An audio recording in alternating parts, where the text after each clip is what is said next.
no? So, una, ibig sabihin nito guys, for some of you, medyo nandun kayo sa kadiliman stage right now, no? Underworld, pag sinabing underworld, medyo madilim, darkness, no? Yung inyong na-experience right now sa inyong mga sitwasyon. Pero, this too shall pass, guys, no? Lilipas din yan, malalampasan nyo rin yan. May mga times na dumadaan talaga tayo sa mga ganyang sitwasyon or kailangan talaga nating pagdaanan, mga kapiksi. Pero, temporary lang naman yan, guys. As long as you move forward.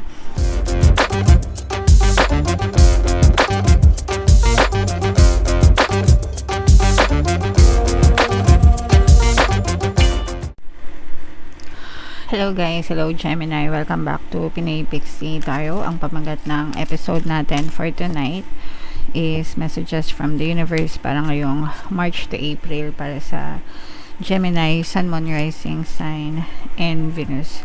So, unahin natin tong deck na to, mga kapiksi. Ito yung mga angel messages, no? Kung ano na lang yung makaresonate sa inyo guys, take that message kasi iba-iba kayo ng mensahe. Depende sa sitwasyon nyo guys. So, una, ito yung parehas negative and positive guys, no? So, una, ibig sabihin nito guys, for some of you, medyo nandun kayo sa kadiliman stage right now, no? Underworld, pag sinabing underworld, medyo madilim, darkness, no? Yung inyong na-experience right now sa inyong mga sitwasyon.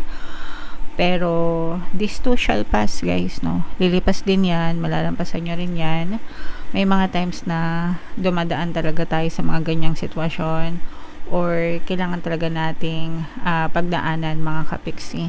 Pero, temporary lang naman yan, guys. As long as you move forward, you keep on going, guys, malalampasan nyo rin yan. And magiging ma-okay din yung inyong mga sitwasyon sa inyong buhay, mga kapiksi. Okay? So, there's always light. There's always light at the end of the tunnel. Makikita nyo rin yung liwanag, guys, no? So, again, sabi ko nga, just keep on moving forward. Malalampasan nyo rin yan, mga kapiksi. Okay? Alright. And ito naman ay renewal, guys. Ito yung chance para baguhin or magbago, no?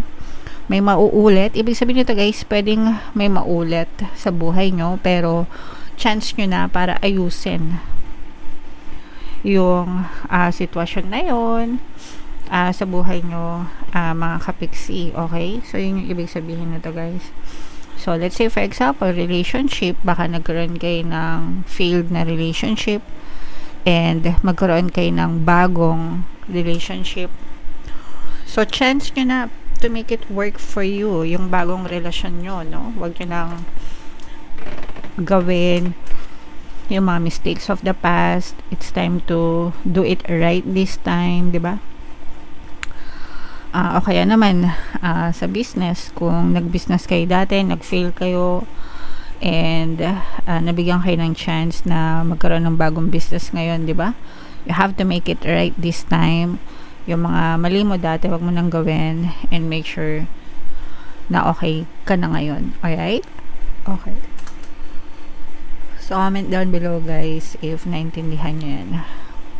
Ito naman ay sa relationship. Ito ay magandang mensahe, hudyat na magandang mensahe pagdating sa relationship guys. Hindi lang sa romantic relationship, even sa mga non-romantic na relationship guys, like relationships sa family, sa friends, neighborhood, okay, sa inyong community. So, ibig sabihin, nagiging ma-okay yung mga relasyon nyo sa kanila. So, pahalagahan natin whatever type of relationship we may have guys, no? Always remember that no man is an island. Diba, hindi tayo nag-iisa. Magkakasama tayo, magkakakampi tayo sa buhay. So, dapat tayo yung nagtutulungan, mga kapiksi. Alright? So, that's another message for you guys. And another one, guys, ito yung wisdom, ito yung kaalaman, no? Habang tayo ay nagmamature, mga kapiksi, habang tayo ay tumatanda, nagkakaedad, no?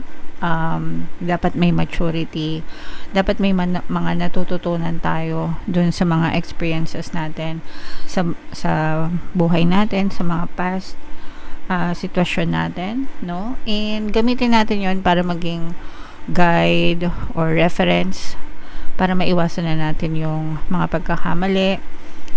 Guys, 'di ba? Sabi ko nga, renewal, 'di ba? If ever na mabigyan kayo ng chance, do it right, and yung mga natutunan nyo in the past, yun yung magsisilbing gabay nyo. Okay?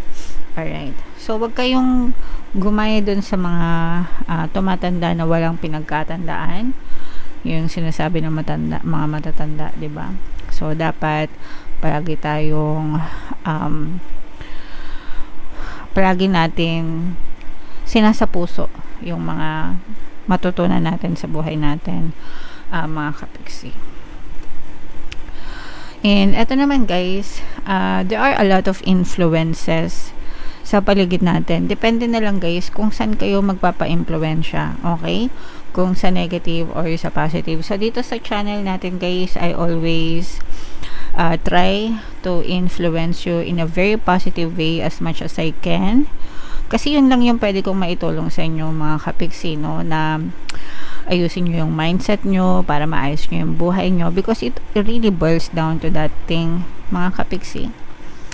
And so yun, kaya make sure na if ever man na nagfo-follow din kayo sa iba pang mga influencers or sa iba pang napapanood nyo sa Sokmed guys, make sure na yung influence na nakukuha nyo sa kanila is positive and yung makakatulong talaga sa inyo sa buhay nyo, guys. Okay? So, kayo pa rin naman yan guys, no? At the end of the day, lahat ng napapanood nyo, lahat ng naririnig nyo, whatever they say, whatever we say, kayo pa rin yung masusunod kung ano yung gusto nyong tanggapin sa buhay nyo. Syempre, dun pa rin sa positive. Yun pa rin yung sasabihin ko guys, paulit-ulit lang, positive. Okay? Okay. And ito naman guys, no, may mga stages tayo ng buhay mga kapiksi. May mga cycles na nag-start, may mga cycles na nag-end, and it's an ongoing cycle sa buhay natin. We just have to adapt. Kailangan lang natin mag-adapt mga kapiksi, maging flexible para tayo ay makasurvive, para tayo ay makasabay, ika nga, no, sa buhay. So yeah, life is ever evolving mga kapiksi, so dapat sumusunod tayo sa buhay guys. Alright, so comment down below, Gemini, if feeling nyo naka-resonate kayo dyan. So shuffle natin to guys, hanapin, bubunod tayo ng additional message, tsaka ito pa.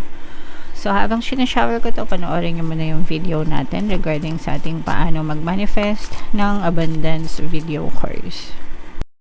Kapiksi, sawa ka na ba sa mga struggles at hirap sa buhay mo? Masipag ka ba at masikap sa buhay ngunit hindi ka pa rin umaasenso? Ilang beses ka na bang nag-attempt mag-negosyo at mag-invest pero palagi ka pa rin nalulugi? Sa pagkakataon na ito ay maaaring may subconscious beliefs ka na nagiging balakid sa iyong pag-unlad at pagyaman. Introducing, paano mag-manifest ng abundance video course. Dito ay matututunan mong ma-overcome ang mga balakid mo para tuluyan ka ng umunlad, umasenso, sumagana, maging matagumpay, successful at maswerte sa iyong kabuhayan, pera, trabaho, negosyo sa lapi at kaperahan ng bonggang-bongga. Dali, mag-send na ng email sa pinoypixie@gmail.com at simulan na ang iyong pagyaman ngayon. Alright, so sa lahat ng gusto mag-avail ng course guys, mayroon tayong paano mag-manifest ng abundance video course, paano mawala ang third party at magkaroon ng harmonious na relationship, paano pabalikin si ex or vice breakup. Sa mga interesado guys, mag-send lang kayo ng email sa pinoypixie@gmail.com.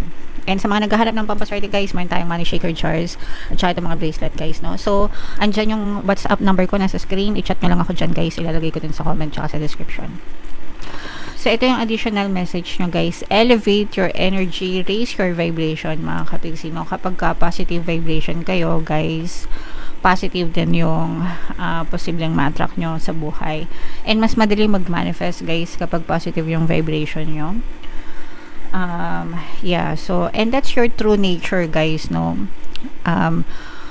Yeah, that's your true nature, and iwasan natin yung mag-emo, although Syempre guys, may mga times na magiging emotional talaga tayo, depende sa pinagdadaanan natin sa buhay, but at the end of the day, we still choose happiness, we still choose positivity guys, no?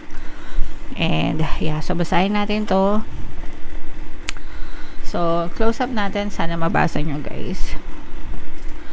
Your thoughts and vibrations. Your thoughts are vibrations that attract positive or negative energy. Notice your current emotional state. Clear any negativity through conversation, movement, breath work, prayer, meditation, and so on. Then guide your thoughts back to love and abundant possibilities. When you elevate your energy, you attract abundance, health, and prosperity into your life. So, yun lang yun, guys. Positive lang talaga. Be positive lang talaga. Again, no, dahil tao tayo, may mga times talaga na naninega tayo, no? Dahil yung ating utak ay, yung vibration kasi natin, guys, yung emosyon natin, sumusunod yan sa kung ano yung iniisip natin. So, kung negative yung nararamdaman nyo, ibig sabihin negative din yung iniisip nyo. So, ang tanong, bakit may iniisip kung negative, diba? Eh, masasaktan ka lang. But, normal yon guys, kasi hindi naman natin makakontrol kung ano yung naiisip natin. But, when that happens, just shift back into positive, no? Release it, guys. Libangan nyo yung sarili nyo, makipag-usap kayo sa ibang tao, mag-exercise kayo, maglaba kayo, do what you love. Ganyan-ganyan, manood kayo sa Netflix or whatever para makalimutan nyo yung mga negative na iniisip nyo. Meditation also helps, guys, kasi kapag nagme-meditate kayo, nagsusubside yung momentum of thoughts, kumakalma yung isip nyo, guys, no? So, yeah, be positive, kayang-kaya nyo yan. Gawin yung habit, guys, gawin yung habit yung pagiging positive, mga kapiksi. Ever since na ginawa kong habit yung pagiging positive, guys, no? Talagang sobrang laki ng pinagbago ng buhay ko. Kaya ngayon I live by 2 rules, mga kapiksi. Yung first rule ko is be positive, and yung second rule ko sa buhay is be consistent sa pagiging positive. So, yun na lang yung rule ko, guys, para palaging masaya. Okay? Kaya, sinishare ko din yan sa inyo. And, ito naman ay sa love, guys. Flirt, no? Ito, mag-flirt kayo, guys, sa mga partner nyo lang. Okay? Landiin nyo yung mga partner nyo. Flirt, have fun, love, diba? Be happy. And, kung kayo naman ay single, mga kapiksi, it's okay to flirt as long as yung fini-flirt nyo ay single din, no? It's okay to send love, playful energy with other people as long as parehas kayong available, mga kapiksi. Okay? Alright. So, yeah. Comment down below if naka-resonate kayo dyan. Sa mga, eto guys, i-mind nyo na itong mga healthy relationships na to, harmonious relationship, at saka itong mga positibong pagbabago, guys. Okay? Comment down below if naka-resonate kayo, guys. Ito yung ating, for more tarot readings, ito yung playlist nyo. Ito naman yung ating success stories ng paano mag-manifest ng abundance video course. Thank you for liking, sharing, and subscribing, guys. See you next time. I love you all. Have a nice day. Bye-bye.